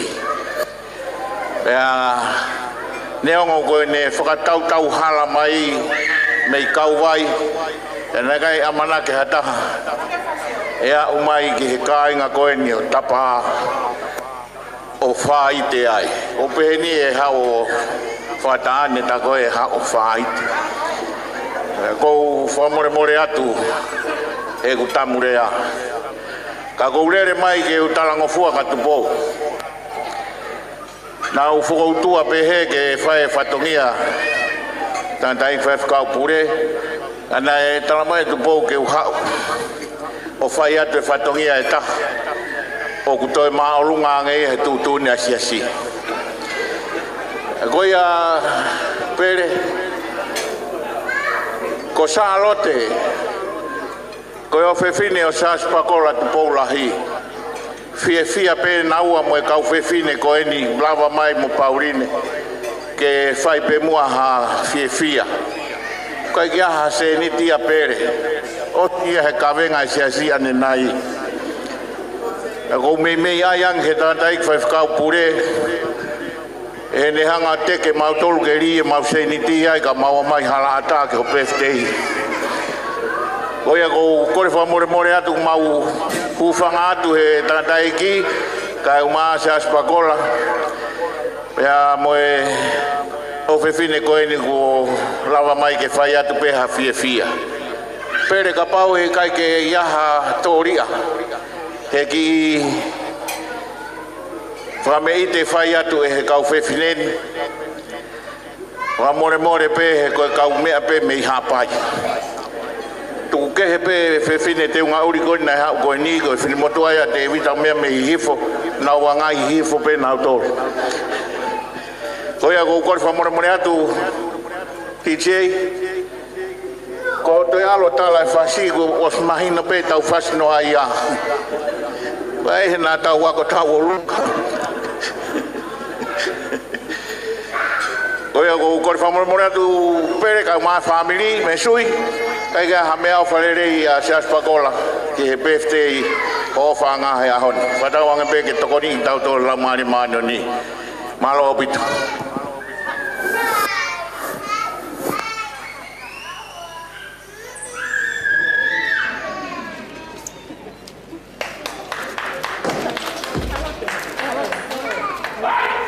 Yeah.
Tafia fio e tolkai atua e ko kore ke u famalmalu atu he tal fatap ko kamata ki e fio yang koen ka ta me moto ko ni ke ki hu la lo wa atu prenais fai be ki malari mate ko e honi ko me fia ki ko moto kon fa wa ko mama me pango ko tamaina e mate tamai te ki sio ai ko fai tamai ko mate ital ko gure mai a honi ko gure mai te ke u filo ak mo ka inga mi ko lo ko ko fo mo le pre nice ka u pe he pue ko hi ko ta au na ko fo mo le ka pa wa ke la wa to fatong ya ke te ko gure mai te ke filo ak mo ko ka taulunga ko ni whiunga masinja ni manoa o whalahia.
Finde wa ana e a koen ko re mo ke u fa malu at tala fa ki na e kamata ki ka toanga koen aga pe mo mo tu a koen ni ke kau he ma fa na o po koen ni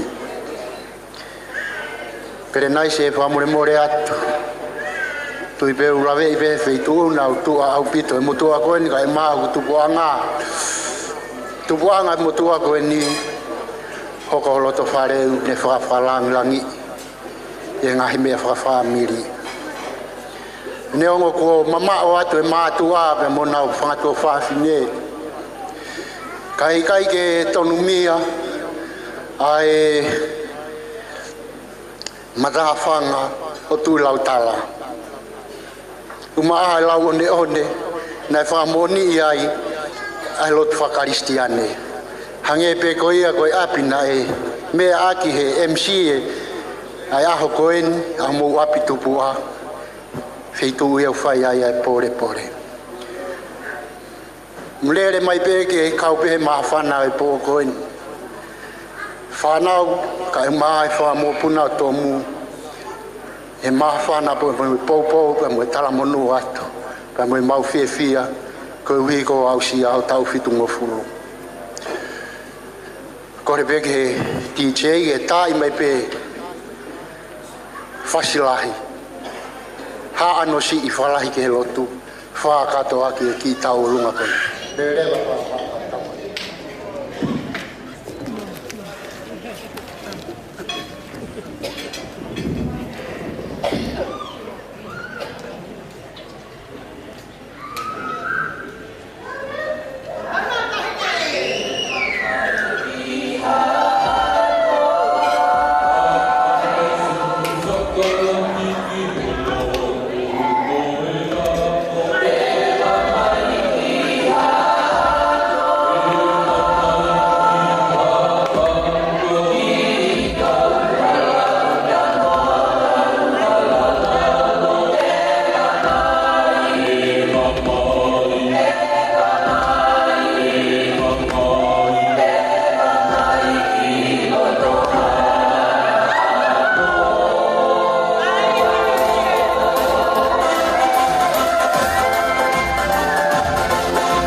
me he api mo kala he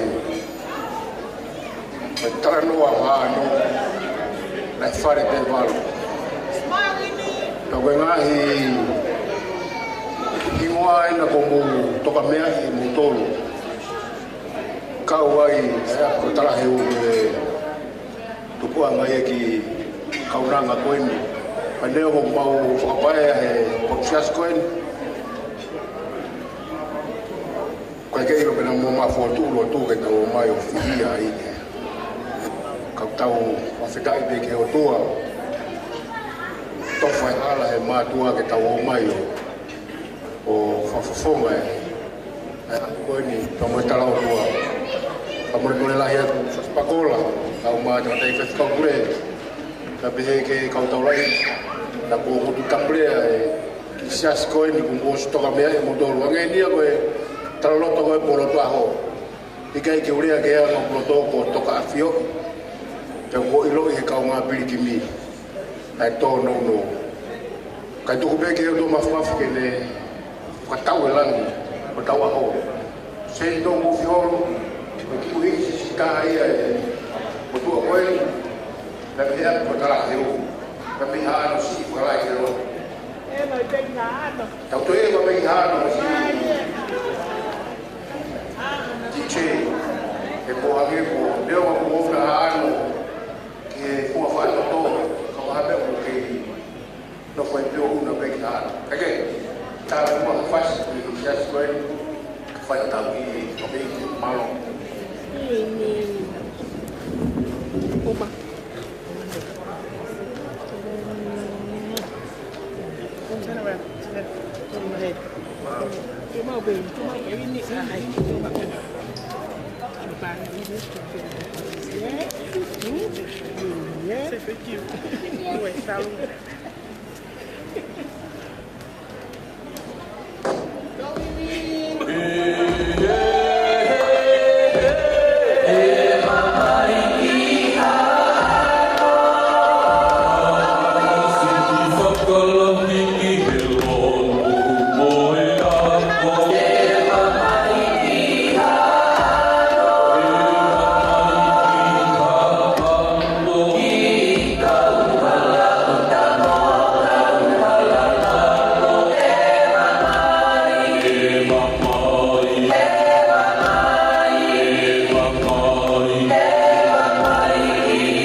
Kokon ang panginay matang kunugoto po si ang fakyan ni Fitun kay ata mo oku ay kipay nga Marieni ke whaia ki i whiawhia e whiawhkoeni ke whapeite ke whewhine o kuona e ahu koeni.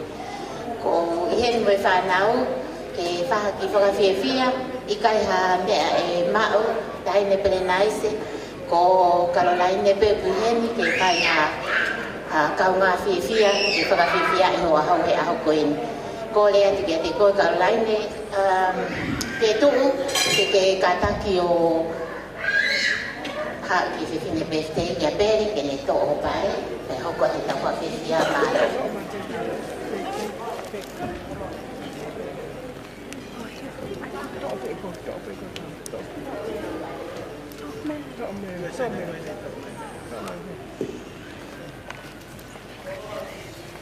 Nata tolo ta i mai ha pas me lola halai varu.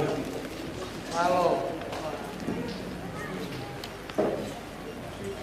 Kalau aku film bingo di sini aku buat, aku dia pernah kata aku saya buat apa, kau itu film ini kan, kau itu aku buat apa, sering orang kau, kau film ini dah, hal terakhir yang aku buat, hal aku buat apa, hal benar ini lah, honor orang aku mana itu apa, aku lekuk kita kena pofa, kau itu orang kau ya.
Malo au pito, whakamari e koe ni, e tōpuia mai whanau mo whakamokapuna a Siosi Lolohea.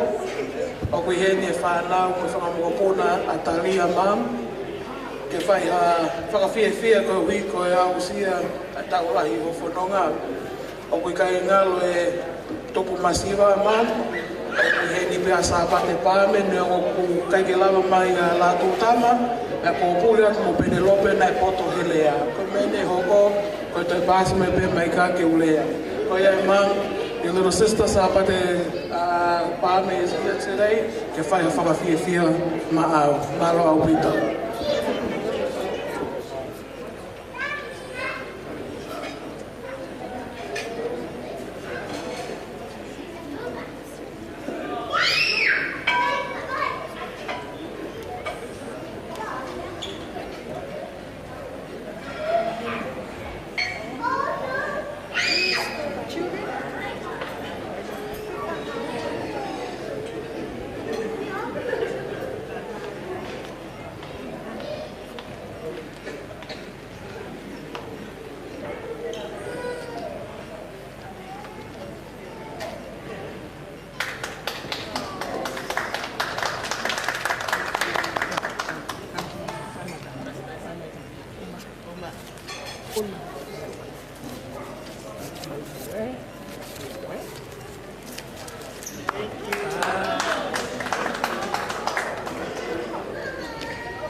Whakamalo ki kauta ki moe hoi moe kainga no ko toa pe nau tuku taime ka nau kau moko he fiaf koe ni malo.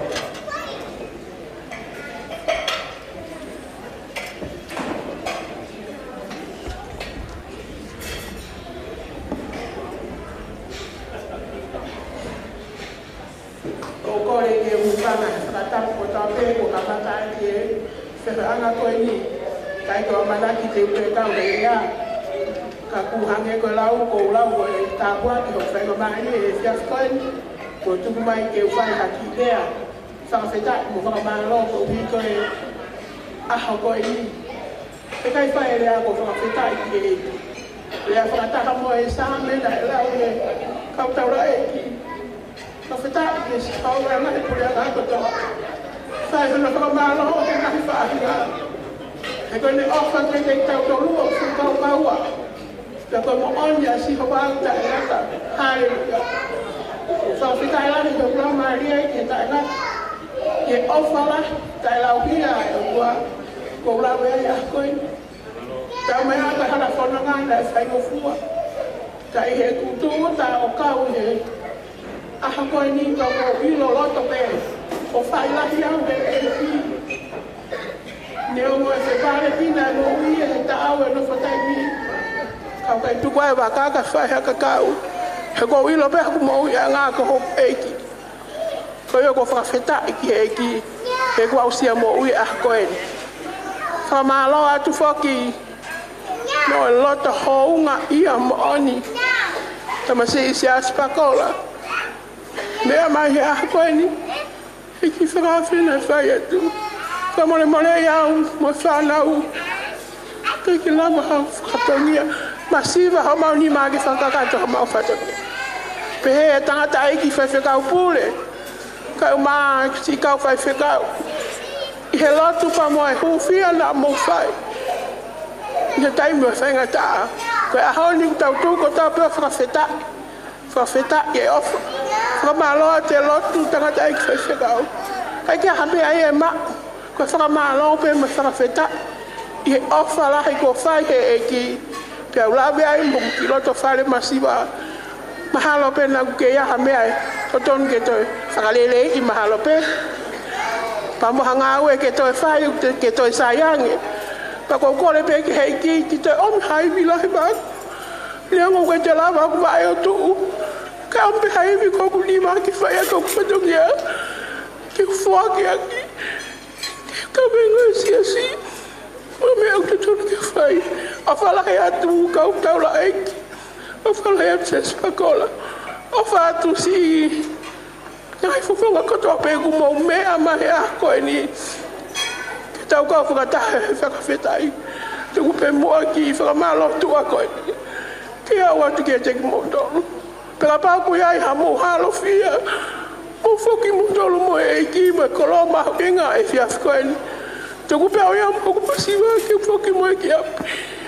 ko ku mata nga pe ku ya ai ki te la o fala ya ka te mo do ko to pe fa malo at fo ki ta ma ko ni faita ko se ku ta ma pe ni me ha ano musiko paula moi moi e lo tolele ka me amai o fai ho tau fra fia e no faita ai ke ave tau tol he ope o fala ya paula ke te ko e fai fatongia ku ke fai pe pe ki atoloa o fata ki mo tol ko to pe o fala ya tu me takere ku la mali tu a fatu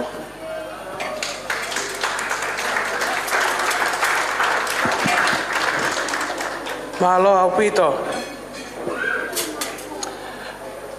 weki mo ka inga kawau ke ngataanga e tau polo kalama whakawhetai ki he o tua ko tau ikuna ko osi mo lava ko e mea whakawhiewhia ia whakamalo lahi atu au pito ke hou eiki whai whekau pule pe mo i kau taula eiki hono kotoa pe ho mou kei mea fuoloa he hao whangani ko e tāpu aki mo i koloa lahi au pito ia ke teki mautolu o ko whakapapa lahi atu. A wise person once said, "What surprises me most about humankind is that we get bored of our childhood.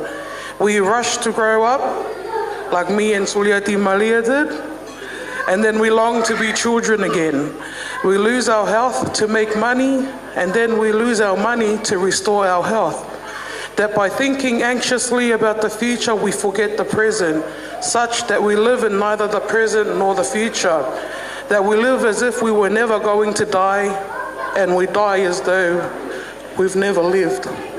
It is my utmost hope at this very hour that we acknowledge happiness is what we make of each breathing day we are allowed by God Almighty, not by what we have or what we need to be happy, being grateful for God's provisions and trusting in His love. Happiness is wanting what we already have in Jesus Christ. May our gathering today to give thanks for the 7 years of life my mother has been blessed with remind us all that of all the special gifts in this life, however great or small, to have life itself is the greatest gift of all. Whakamole mole atu ka pau na mau halofia Mo iai ha toa whatongia nei kai tuha pe tāo. Ko e kulelei taha pe ni po lava. O whalahi atu ki o mata paula moi moi.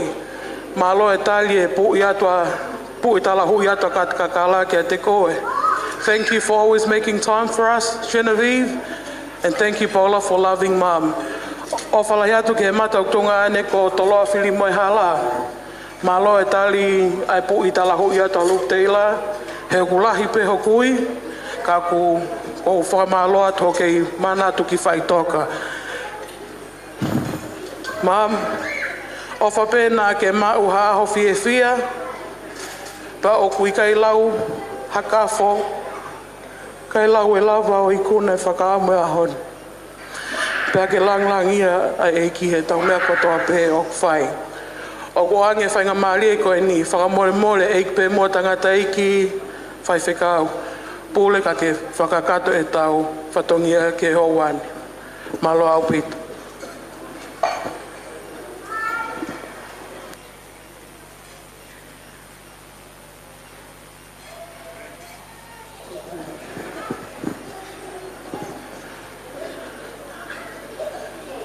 Ai tape ni mangau. Ai tape ni mangau. Ai ke tape ni. Amore mole ati te whakaloloa.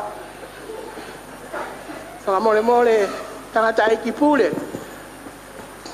Ke ilo pe koku whai wa whake tau olunga. Ngai ke ulawa atu e ahoni. Ke whai ha whai tau olunga ko hiko e. Patongia wa manake mo me atu whakakakato e ahoni. Ko ki sila e i tole ta. Awe ka te ki whai pule. Takonya tu peke whatongia konferensi amalaki ke mo me ato whakakakato tu a whātu.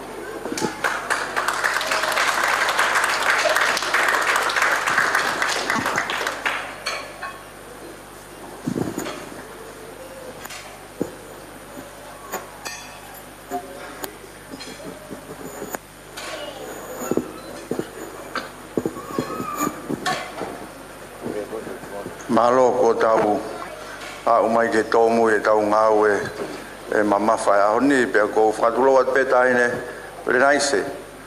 Tu pe mua ke fuafua whai whekau, ho fuafua whai whekau talu o hanga whakotu e ki siasin.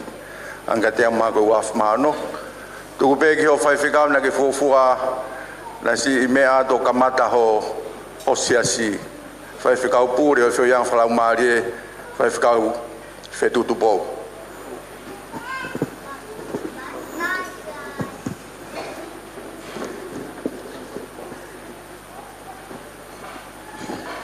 Peke au lotu. Tua mafi koe mau tamai fungani anga lele ia e Fiona. Mau koloa ia he ahona ke teu peke mau fia ai. Ke whamoni mai koe matai koloa e mau whalala ke he a Fiona. O monu ia nginau tolu kotoa pe whalala ke te koe. Ka kuwhaka he mata noa ki nau tolu o nau situ a meiho whale.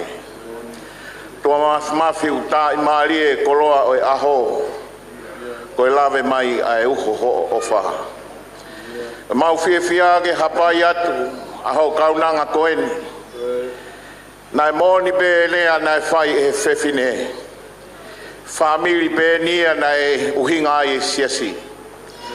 Whamiri eni na nau lalanga mai ai hala fono ngā. E nai mahino pe ia, i ngā ue nai whai he whamiri mei kolomotua. Ai lawe noa si o mau kāinga ko he mata me otu hapa i. Ka koe tumu aki ia o kamata e lotu mei mola ia. Koe koloa whakawhia e maua umai ke tau whitu ngofuruni. He ulanga he tau koe ni ko mau laka ke he epok fō. Mau tau laka atu ke he malae o e ako. Au whamoni mai na mau lalanga he lolo o baba. O ia manaki ia e whahingani. Mono ia a ki nau tolu whanongo he alo mua. Na nau teu he ngahi tau ki mua.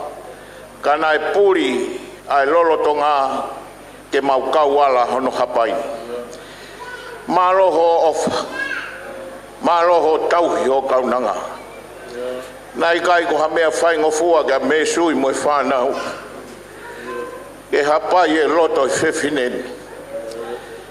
Ne o nai whai e hohori a me sui ko sio ke tangata i ki mo siasi. Ana te ke ni mau e a hahimi a siasi.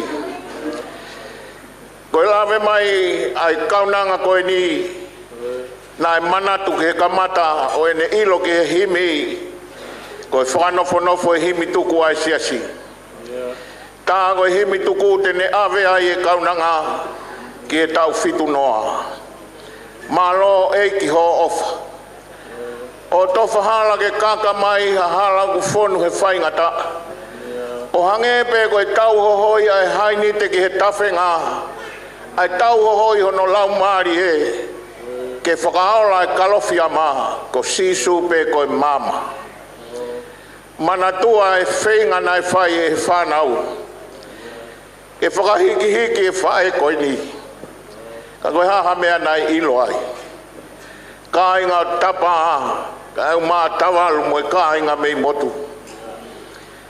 Ui kai hanau mata i koloa. Ka koe teke langi e kaunangan. Tai Maria e siasi. Ka ponga ola hono ngahi hai. Koe lawe mai ai hoa au pere mo e whanau. Ana e tae o waho o wha.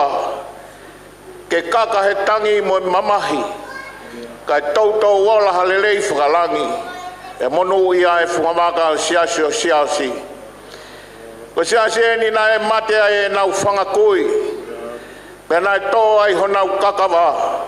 Na nau whakalanga me he api ko mola ia. Pe ami o tū o mama i piu. O whalala atu. Ki he lotolotonga o nuku alofa. Ke whakakato ko i siasini.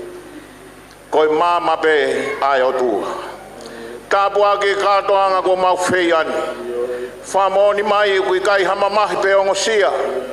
O kui kai hakoloa ka koe a Fiona. Tāpua ki mai e sias ka au mai whakalangi langi whai e whahu. Mana tua pe e whamiri hono kotoa pe. Inau tolo kau takilotu ko lava mai me ngahi potu keke. Ka au mai mau whe uhi aki ko e whamiri kotoa pe ki a Fiona. Tua maf mana tua nātai 5 kau pure siasio tonga. Au mai ne mātua 5 kau ko nauongo sia i e ngāwe o e ahoni. O nā ngālo e whareni mo e ngāwe ko nau whai. Ne ngoko e mau ngāwe tongi anki ho mau kakawa. Kako e ne mata lere i ko e wholani mai si ka inga murini. Alo whai tamai o hapai ko toangi mau tolu ki ho whata māko nā. O ke awe ki mau tolu ke whakatau ala koe aho tapu ku hanga mei mua. Tuke mau ohi ai matai koloa a Fiona. Whakakai matangi mau amanaki lele i. Koe nofo he whare o sio wau tolonga tangata o ngahi alofa. Haere mai o vevete mau whiohi. Awe hao ki mau tolu sio mau ngahi aptanga. Whai o mau tāpua ki ipa ke whai mai mau whamo nu ia. Tāni mua e lotu mo e hu mau whai atuni. Ia sisu klais koe alo kako mau whamo ui. Pe koe kresa tau e ki ko sisu klais. Mo e ofa e otua mo e wheo he lau maari e maanioni. O whaake no foi e tek mau tolko toa pe. O whai peke tāngata. Amen.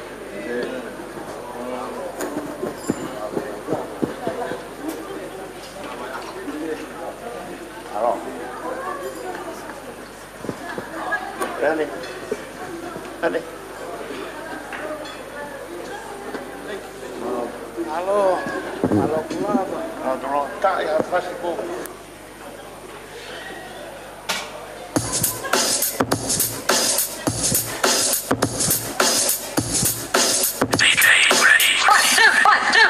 Now put your hands up, you're up, oh, oh, oh, oh, oh, oh, oh, oh.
así todo el mundo.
Don't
Let's go.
Thank you for coming. Thank you. Over to you.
You got these? Thank you. Thank